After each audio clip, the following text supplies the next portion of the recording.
Hello, everybody, and welcome to this year's Osu Mania 4K World Cup Qualifier Showcase. My name is Dynascape, and we are live in Toronto with a very special guest, my co-commentator, Mint. Oh wow, I can't believe we're in Toronto and such. Well, today we're going to be showcasing the qualifiers this year, and this is going to be our very first stream for 4K Mania World Cup 2024. It's going to be a very exciting year. We have lots of exciting things planned, and today you'll be getting a little bit of a sneak peek of what we've been working on, and you guys are going to be, of course, let's recap the rules for the qualifiers. Every team will be playing each qualifying map twice. Your best score will be taken between each of the picks and each of the maps, and you will be sorted into. You will be given the ranks for each of the maps, and the lowest weighted average rank will have the higher seed, and then the top 32 will be put into the bracket. So that's just how it's gonna work. But let's see what the maps are gonna look like, the maps that the teams are gonna play. So I guess we can jump right into it. Yeah, for sure. And with stage 1, we have Freak Tech mapped by Orca. This is the SV map, and well, I'm no SV person, but Orca was gracious enough to send a lot of different notes that we can include in this commentary. So this map, as you can first find out, is that it's pretty high in terms of star rating for an SV map, but honestly, usually star rating doesn't matter. It's just a lot of jump shows are included in later on into the map. But the map is very, very compartmentalized, and sections that are memo don't really bleed over into the reading section. So it's either a reading section or it's a memo section. It's not really a mixture of both most of the time in this map. Yeah, and you'll see a lot of these slow jams. We just passed through a memo section. That memo section has a lot of I don't know how to describe it. It's like if you tap like how it is on the screen, like just reading it, you're gonna end up actually hitting some like early judgments, like 50s and stuff. So you're gonna want to practice that section a lot. Yeah, definitely a lot of studying needed. The song itself definitely has a lot of strange rhythms. However, it's not very it's not super weird. They're mostly all 16ths or triplets, so no like quadruplet stuffs or anything like that. The memo sections are definitely repetitive for sure, and especially halfway into it when you get more into the memo, you can definitely tell. And there's a lot of I guess markers with the outlines to really let you know what kind of patterns are coming up. Yeah, and that was another memo section there. So just remember that it does happen twice. I do think there are no differences between those two sections, so once you learn one of them, you'll learn both of them. So that does make things a little bit easier on the mind, I would say. Also allows you to have more double the practice when you play the map. So, and yeah, it does look like the map is going to close out with some light teleports, and yeah, that's stage 1. So, yeah, that's the SV qualifier. Let's just jump right into our first Rice qualifier. It is going to be Pastel. This is mapped by Mystic Eyes and Elixir. This is a collab. So I'm hoping that we'll be seeing this like contrast with last year's qualifiers. In particular, I do want to say that this is very different from last year's stage 2. As you can already see, there's a lot of these sorts of like little bursts and mini jacks. It's very different, sort of, even like just vibes wise. Like it's very different from Ultra Blazers from last year. Yeah, and I'd say definitely with these bursts to start off, They get as fast as 1/12, but you have to also realize that there are a lot of jacks interspersed with it as well to make it really a very rice-tucky map at the start. I should also mention that just like last year and previous years, there are 8 stages, so this is going to be the second one out of 8. This is Rice 1. Yeah, and we're gonna get into this section with the one-handed trills. These are actually, I mean, they look kind of deceiving. Like those snaps are a little bit weird, but it's definitely like not as bad as you might think just looking at it, because it's actually pretty comfortable, I would say. Yeah, I mean, after you pass through this super trilly section halfway into the map, you do get a very long build-up, I'd say. I think this goes on from about 1/2 to about 3/4 through the map, where it's very, very light. You know, if you break, you can get combo. If you don't have great accuracy, you can that up.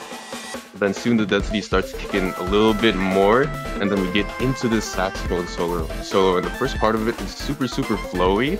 You'll see a lot of streams used. And then obviously as the saxophone hits those high notes, it gets very, very streamy to match that intensity. But then you'll see right after that, to close off the map, it's essentially just all jacks.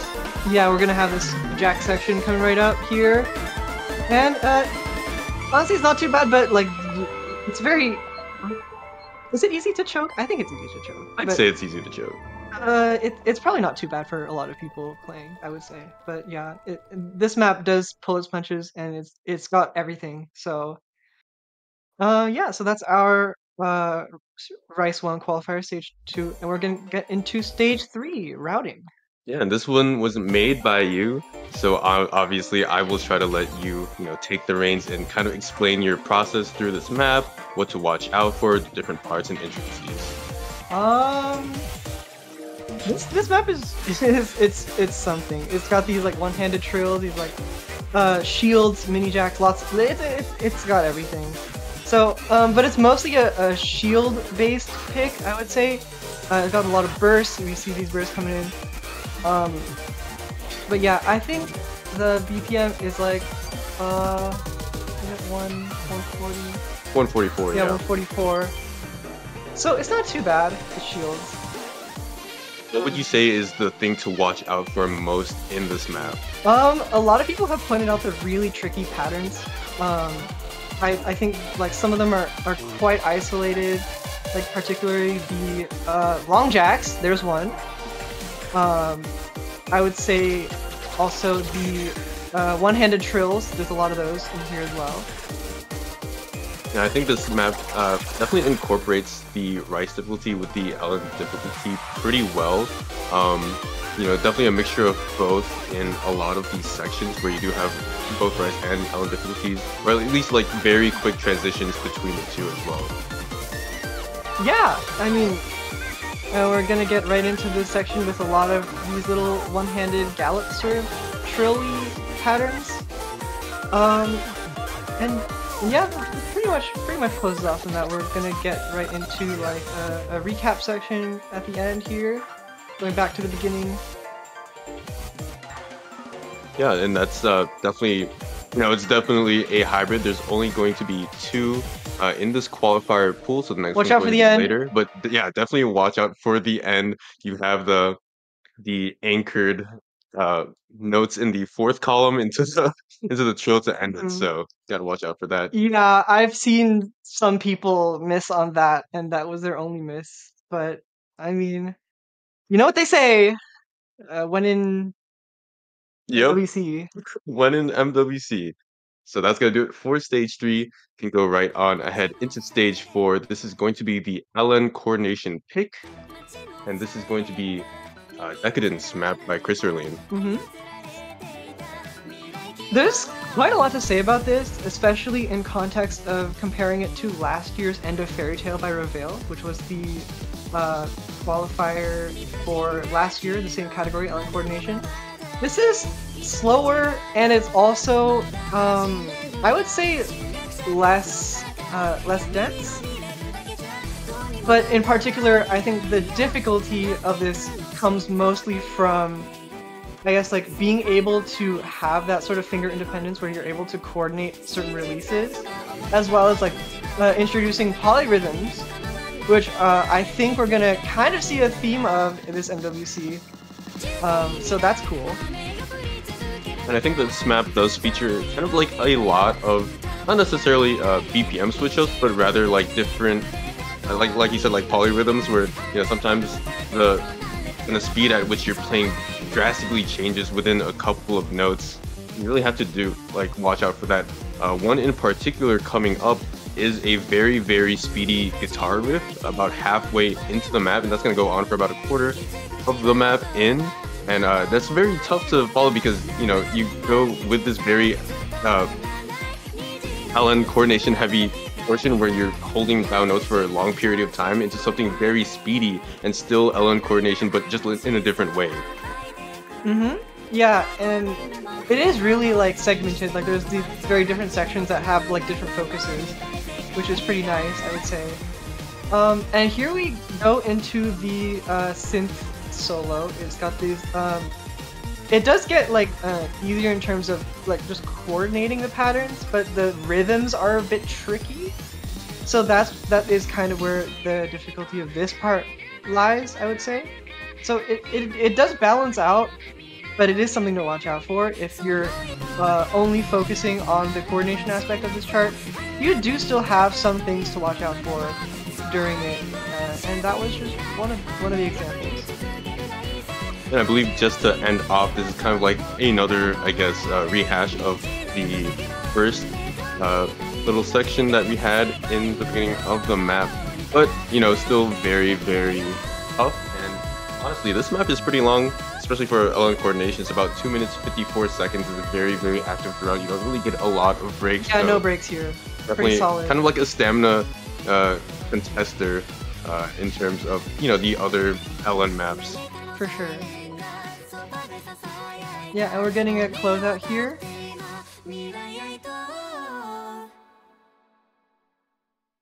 Alright, and that is our LN coordination pick. That was our first LN, and we're gonna jump straight into our second LN, which is stage 5. This is Super Enthusiastic, map by Tope Daddy. This is our LN density pick, so it's going to be density. You'll recognize pretty early off that we have a lot of these sort of like inverse kind of patterns. And yeah, it's basically like it's all about reading, it's all about accuracy, it's all about density. So we're here, and yeah, it's pretty similar to last year's Ultra Happy Bazooka, Ultra Happy Miracle Bazooka. I would say. I think it's a little bit harder.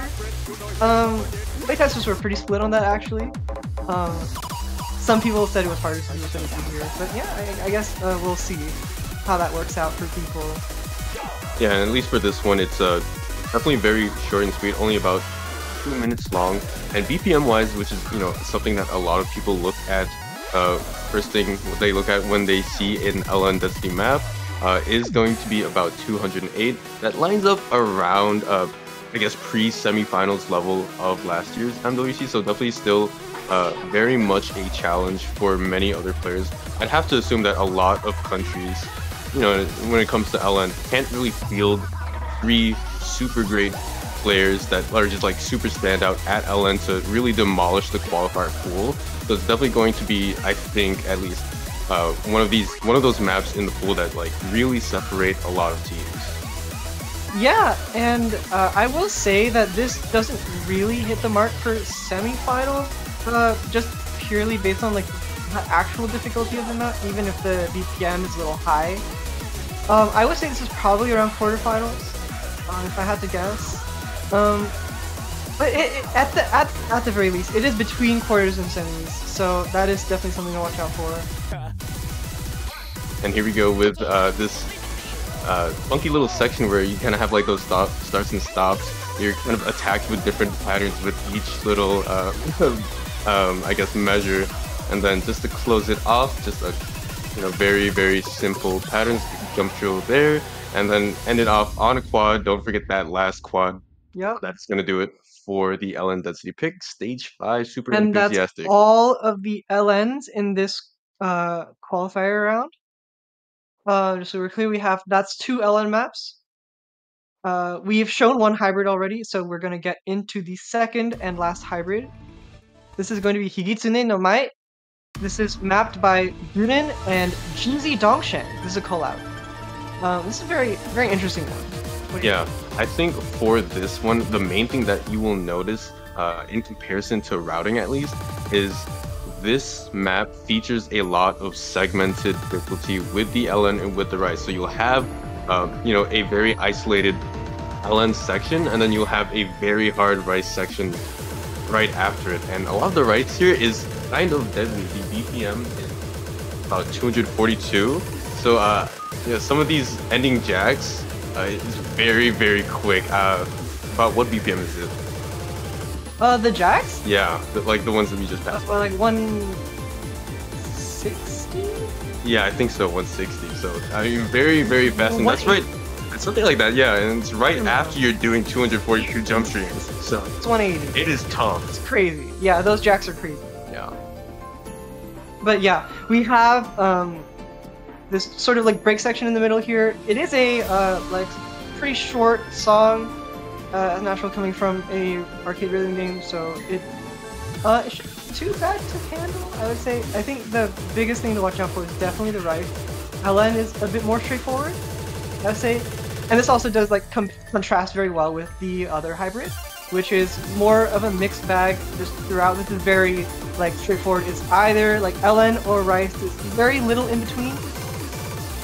Yeah, I mean that's not really much else to say. Like we've already seen all the funny patterns and such. We're back to another barrage of Rice patterns here. This is like sort of a jump streaming section with some bursts. Oh, we got this really cool anchor here. Yeah, and this is like, yeah, we're gonna get into the ending. Definitely a toughie, especially I think yeah, some of the Rice patterns a lot of very people scary. had trouble with this one for sure. This is like a lot of the playtesters rather. And yeah, that's our second and also our last hybrid in the qualifier pool.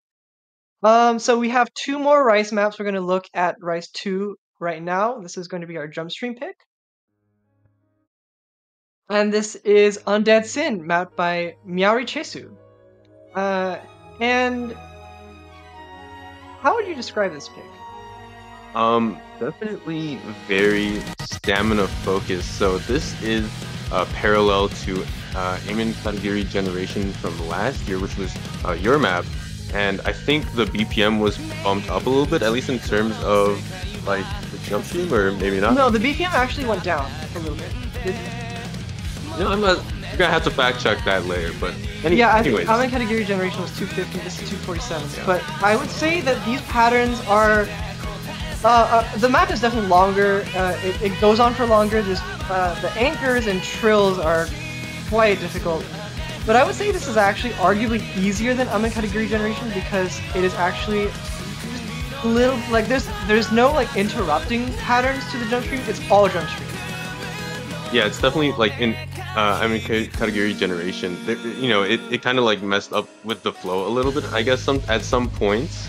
But this one is very, very much, jump stream centric.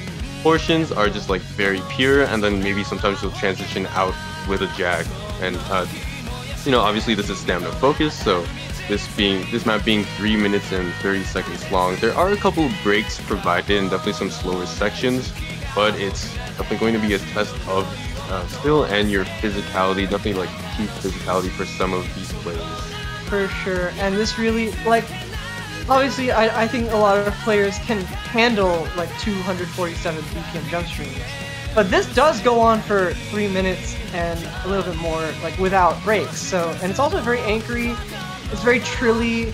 So, the stamina component is not to be scoffed at here. This is actually like very, very like it is our stamina pick, and this does come close to what we will have in store for the stamina picks starting around semifinals. Although I think starting around semifinals, it will be probably harder than this. So that is definitely something to watch out for. Yeah, so still in that range of, between quarterfinals and semifinals, like a lot of these maps are. So I mean, I'd say, you know, if you want to be one of those teams that are vying for that top 16 spot, you want to be an upper seed in this tournament. It is impertinent that you are lights out in every single map, including this one. You know, you really do need to have a rounded skill set, and even though this one is very much so like the most straightforward skill set in Jump Stream, it's just, you know, it provides that physicality like Mitch said, just like a lot of anchors, a lot of trills. Just, it's not too dense, but rather the patterning is very hard in exchange. Yeah, and I mean, there's not really much to say. I think that the anchors do get a little bit longer here. This part is, I think, probably one of like the harder part of the map.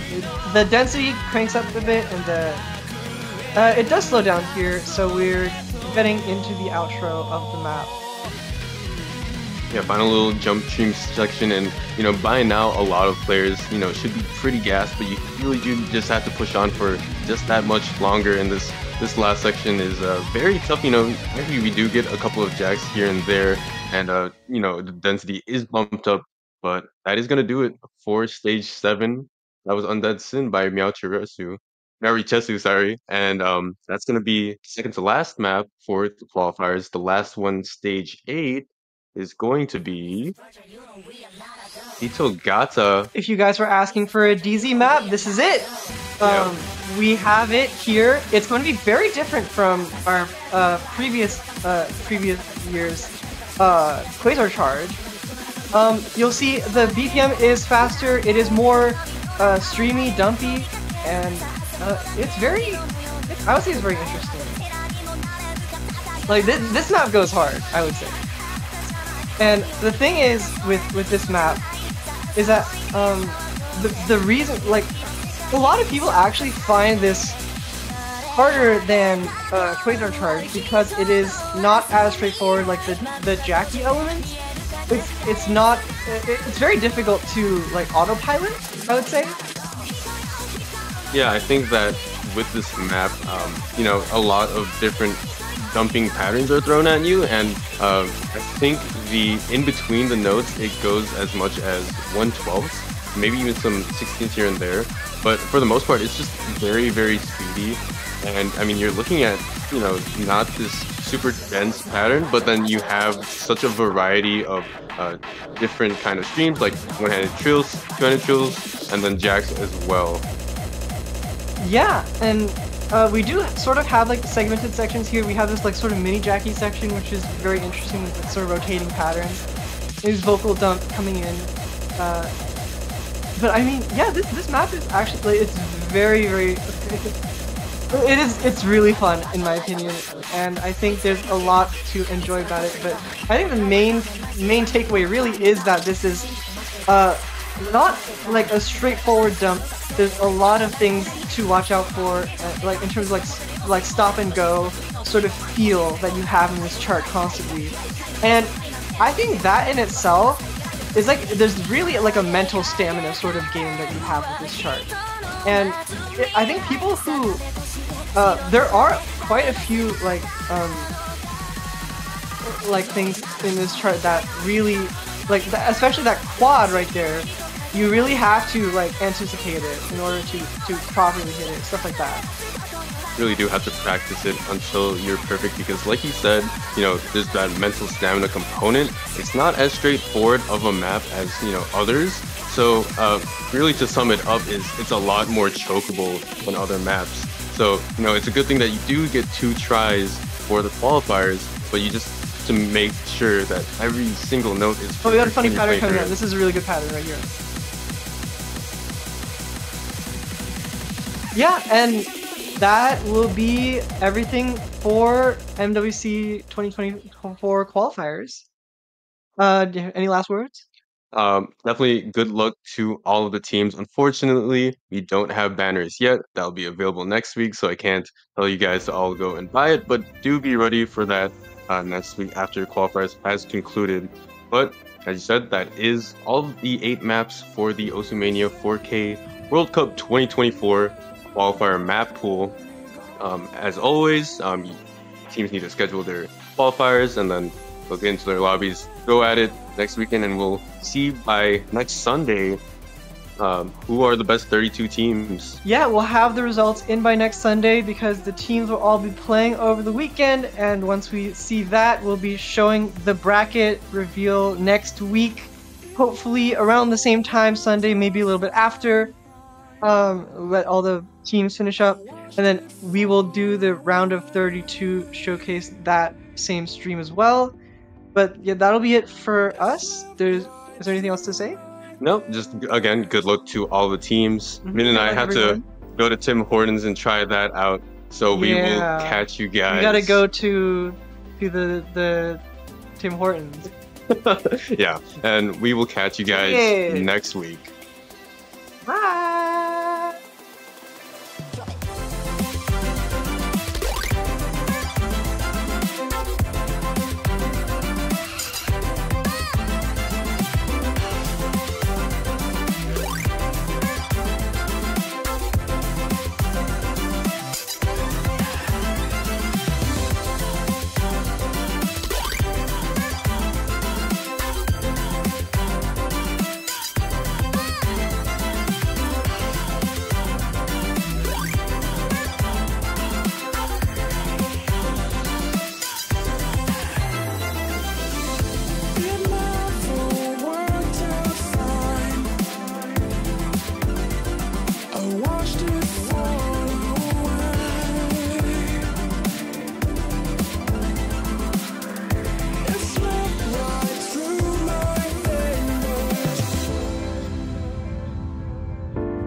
It slipped right through my fingers.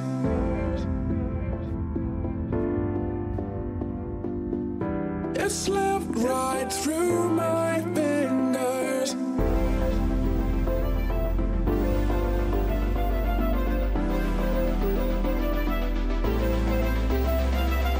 You said never let me go.